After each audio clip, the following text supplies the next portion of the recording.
जिस प्रकार से धीरेन्द्र शास्त्री जैसा 26 साल का लौंडा, मैं लौंडा ही कहूंगा उसे, क्योंकि 26 साल की उम्र में कोई बाबा नहीं बन जाता है। वो जो उसका चमत्कारी दरबार लगता है ना, पर्ची कटती है फ्री में। देख रहे हो विनोद, सुन रहे हो पत्रकार, देख रहे हो विनोद, इनकी आनी होगी सीबीआई ईडी की रेड, क्योंकि ये है भाजपा के दलाल, ठीक है, और अपने आप को बताते हैं ये गंगा का लाल, ठीक है।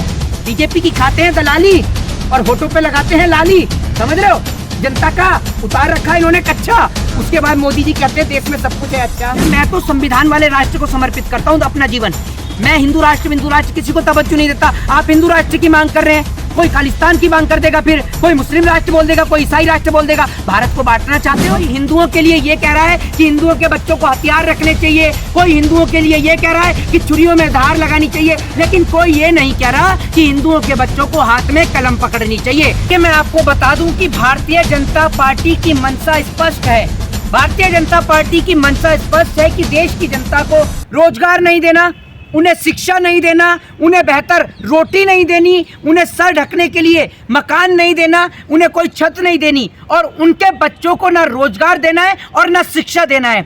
सुबह उठाना है और आरएसएस में भेजना है लाठी और डंडे लेकर, दोपहर को बजरंग दल के प्रदर्शनों में जाना है, और शाम होते होते सिर्फ इस चीज पे नजर मारनी है कि कौन सी मस्जिद के नीचे मंदिर है या कौन सी मस्जिद पे विवाद खड़ा करना है। हिंदुओं के बच्चों को आज शिक्षा से वंचित रखा जा रहा है।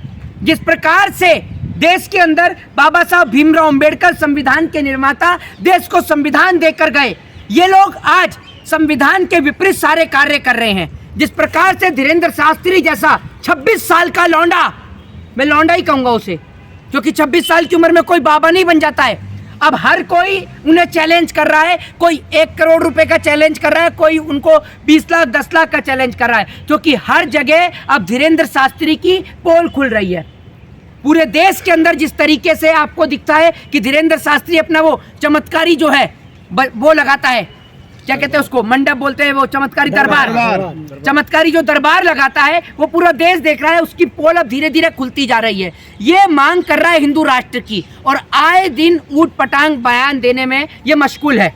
अभी इसने बयान दिया बीच में कि हिंदुओं के बच्चों को 4 बच्चे करना चाहिए, 2 राम को समर्पित कर देने चाहिए। एक बात आप मुझे बताइए, एक और देश की जनसंख्या 133 करोड़ क्रॉस कर चुकी है, 133 करोड़ से ज़्यादा है। दूसरी ओर सरकार जनसंख्या पे चर्चा कर रही है, लेकिन इन जैसे लोगों को पाल रखा है जो देश के अंदर हिंदू और मुसलमान की जो दीवार है जो खाई है उसको बढ़ाने में लग रही है। लेकिन मोर्चे में बाकी के 2 क्या करेंगे? 2 राम को समर्पित कर देंगे तो बाकी 2 क्या करेंगे? बाकी के 2 आरएसएस को समर्पित हो जाएंगे, एक आरएसएस को हो जाएगा, एक बजरंग दल को हो जाएगा, क्योंकि शिक्षा के लिए कोई समर्पित नहीं है। ये आप समझ लीजिए। कोई हिंदुओं के लिए ये कह रहा है कि हिंदुओं के बच्चों को हथियार रखने चाहिए, कोई हिंदुओं के लिए ये कह रहा है कि छुरियों में धार लगानी चाहिए, लेकिन कोई ये नहीं कह रहा कि हिंदुओं के बच्चों को हाथ में कलम पकड़नी चाहिए। कलम कौन पकड़ाएगा हिंदुओं के बच्चों को? सरकार इतनी निकम्मी पकड़ रहे हैं। सरकार के नेता खुद पढ़े लिखे नहीं है, इनके बच्चे विदेशों में पढ़ रहे हैं और हिंदुस्तान में कहते हैं भगवत गीता सिलेबस में लेकर आओ। अरे संविधान को सिलेबस में लेके आओ, क्योंकि जब संविधान सिलेबस में आएगा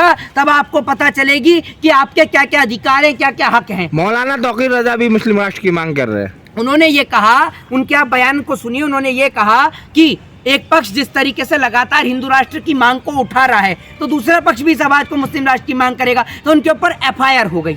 लेकिन धीरेन्द्र शास्त्री के ऊपर कोई FIR नहीं होती है, क्योंकि साल 2024 का चुनाव लड़ना ही सिर्फ 2 मुद्दों पर है। पहला राम मंदिर के उद्घाटन पर, और दूसरा हिंदू राष्ट्र को लेकर।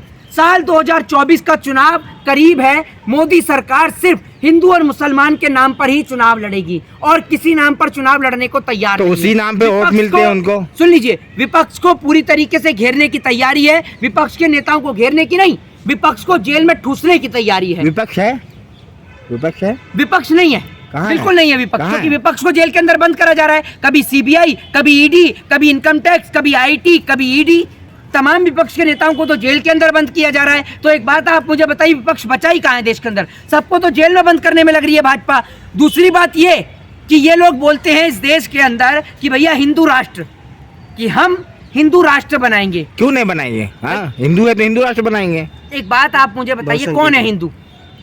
बताइए कौन है हिंदू? आप हैं। कौन? आप हिंदू नहीं है? अपनी है आप? मैं तो भैया सनातन धर्म से हूँ। कौन सा धर्म है हिंदू? आइडेंटिटी क्या है आपकी? भारतीय? भारतीय? हिंदू नहीं है आप? भाई मेरी बात सुनिए, मैं हिंदू नहीं हूँ, मैं सनातन नहीं, धर्म से रिलीजन तो हिंदू है ना आपका? नहीं नहीं, मेरी बात सुनिए, मैं सनातन धर्म से हूँ। दूसरी भैया मैं तो ये कहता हूँ कि मैं पहले भारत देश का नागरिक हूँ, पहले भारत देश का नागरिक, और मेरी आइडेंटिटी भारतीय है। मेरे को तो भारत देश का नागरिक होने पे गर्व है। तो मेरा सवाल यही कि आप हिंदू हो कि हिंदू राष्ट्र का खंडन कर रहे हैं? भैया मैं तो संविधान वाले राष्ट्र को समर्पित करता हूँ अपना जीवन। मैं हिंदू राष्ट्र किसी को तवज्जो नहीं देता। आप हिंदू राष्ट्र की मांग कर रहे हैं, कोई खालिस्तान की मांग कर देगा, फिर कोई मुस्लिम राष्ट्र बोल देगा, कोई ईसाई राष्ट्र बोल देगा। भारत को बांटना चाहते हो? अरे आप जिस तरीके के ख्यालात के लोग हैं, जो हिंदुस्तान के टुकड़े, भारत के टुकड़े करने की सोच रहे हैं, आपकी ये मंशा कभी पूरी नहीं होगी। आप जो सोचते हैं कि भारत को विभाजित कर देंगे, तो ये ध्यान रखिएगा, जब बात हमारी मिट्टी की आएगी, जब बात हमारे मुल्क की आएगी, तो हम अपनी मिट्टी के लिए, अपने मुल्क के लिए अपनी जान दे भी सकते हैं, और हमारे देश के टुकड़े करने वालों की जान हम ले भी सकते हैं। बाबा सुन रहे होंगे। वैसे सुनिए, मैं अहिंसा की बात नहीं कर, मैं हिंसा की बात नहीं करता हूँ, अहिंसा की बात करता हूँ। लेकिन अगर कोई हमारी मिट्टी की ओर आंख उठाकर देखेगा या हमारे देश को तोड़ने की बात करेगा, तो हम उसे हरगिज माफ नहीं आपकी करेंगे। वीडियो बाबा जी अगर देख लिए धीरेन्द्र शास्त्री तो भस्म कर देंगे। अरे सुनिए, ऐसे भस्म करने वाले बहुत देखे हैं। अगर वो भस्म करने वाला होता ना, तो अब तक कितने बलात्कारियों को भस्म कर चुका होता। तो कर दे एक बार बलात्कारी कुलदीप सिंह सेंगर को भस्म। वो देख तो रहे हैं, चिन्मयानंद साल 2019 से लापता है, भगा हुआ है। कहाँ है चिन्मयानंद? जरा बताए तो कौन सी पार्टी का है चिन्मयानंद? जरा तो पता चले। नित्यानंद कहाँ है?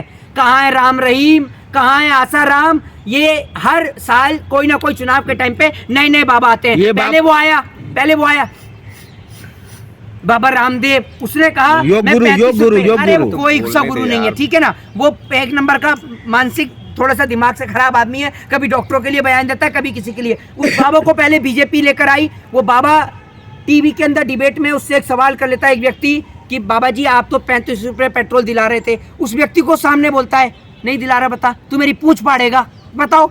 ये बाबा रामदेव बोलता है। अब आप सोचिए, ये बाबा कहाँ से हो गया? किस बाबा को आपने इस तरीके की भाषा का प्रयोग करते हुए देखा है? ये बताइए ना। धीरेन्द्र शास्त्री नागपुर से क्यों भागा? इस सवाल का जवाब दीजिए।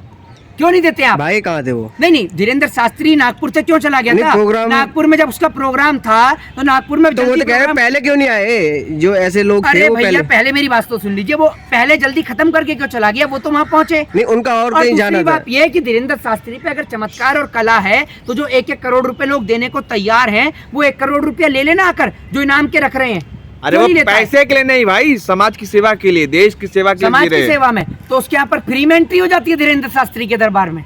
बताइए। नहीं होती है, फ्री में ही होती है ना? फ्री में एंट्री है। वो जो उसका चमत्कारी दरबार लगता है ना, पर्ची कटती है फ्री में। आपकी कटी है? लंगर के लिए, वो तो श्रद्धा है लोगों की। लंगर के लिए। लंगर कौन सा लंगर खिला रहा है? लंगर में तो बड़ा काजू बादाम की रोटी दे रहा है। आप खा के आए हो लंगर? अरे कैंसर अस्पताल बता रहा है अभी, कैंसर अस्पताल बता रहा है। कैंसर का अस्पताल इसके घर पर नहीं होगी। ईडी और सीबीआई की रेड सुन रहे हो पत्रकार?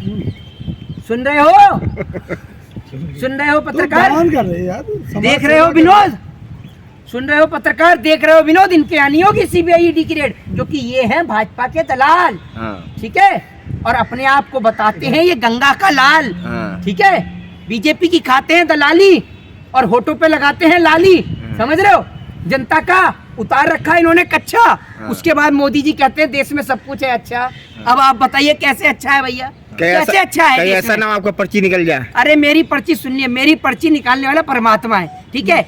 एकमात्र जिंदगी में मौत ही एक ऐसी चीज है जो आज तक किसी को धोखा नहीं दिया, ठीक है, और वो सबकी आनी है एक न एक दिन। ये जो हिंदू राष्ट्र, मुस्लिम राष्ट्र, सिख राष्ट्र, ईसाई राष्ट्र को लेकर देश का तोड़ने का प्रयास कर रहे हो ना, ये मनसा आपकी हरगिज पूरी नहीं होगी। आप इस देश के कभी टुकड़े नहीं कर पाएंगे, क्योंकि जब तक हम जैसे लोग इस देश के अंदर जीवित है, हम जैसों से मतलब कि कई लाख, कई करोड़ लोग आज भी देश में ऐसे हैं जो बाबा साहब भीमराव अंबेडकर के संविधान से प्रेम करते हैं, और वो इस देश को टूटने नहीं देंगे हिंदू राष्ट्र के नाम पर। अच्छा करिए। जय हिंद, जय भारत, वंदे मातरम।